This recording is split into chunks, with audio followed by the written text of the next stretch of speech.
Hi guys, I am back. Vlog ako.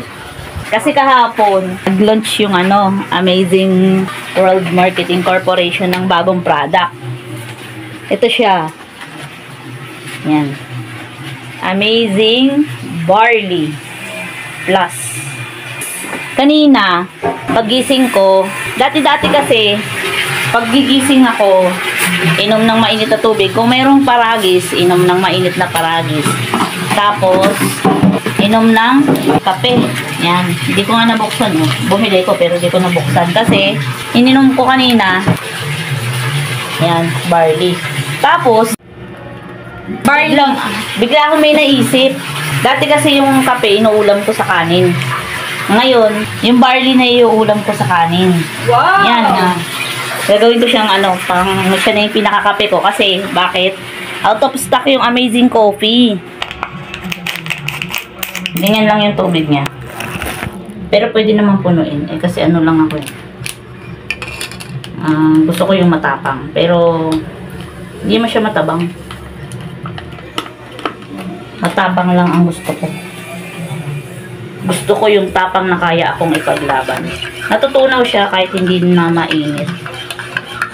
Siya nilagyan ng kanin. Pero hindi ako nagugutom.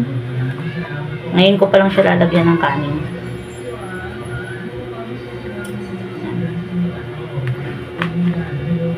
Tapos, ang purpose ko kasi dito is titingnan natin kung ano yung magiging epekto niya. Sa totoo lang, marami na akong nararamdaman sa katawan ko. Kagaya ng dysmenorrhea, ganun. Tapos, yung mga rheuma, arthritis, ganun, gout, ganyan. Pagka ini-intake ko yung paragis libre lang, di ba? Pero hindi naman ako laging nakakapitas. Tapos, yun, yung Amazing Coffee, Imokira, nakakatulong sa akin yan. Para mawala yung dysmenorrhea ko, ganyan. Wala pa lang tayong stock ngayon ng Imokira. Wala pang budget. Ayan. Inumin ko na siya. Inom na may rice.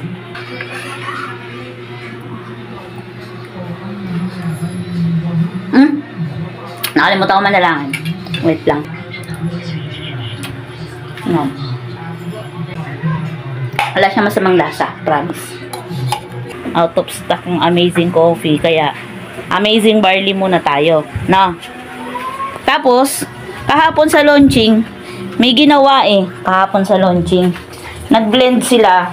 Pwede din naman kung wala kayong blender, durugin nyo yung saging, tapos lagyan ng konting yelo, tapos barley. Ay, hindi siya pwede sa mainit na tubig. Maligam-gam lang pala, hindi mainit, hindi malamig. Pero baka sabihin nyo, mahirap ako. May may blender ako, no? Oh. Yung blender ko, standard pa nga yung brand. 'Di ba? At ang aking blender is donated ng aking best friend na si Helen Claveria Freñas Oliveros, na taga Oliveros, Balintawak, Quezon City. Pala siya, may pwesto pala siya ng variety store sa tabi or tapat ng Apolonio Samson Elementary School. Ipopost ko dito yung yung details ng variety store ni best friend Helen Bell's Bags and More. Ayun. To? Kasi kanina dun sa Kapilya, dighay ako ng dighay. Yun lang naman ang tinake ko, barley lang naman. Tapos yung lasa ng dighay ko, barley. Ayun, titingnan ko kung anong magiging resulta. Amazing Barley Day 1. Papamagatan ko to na Amazing Barley Day 1.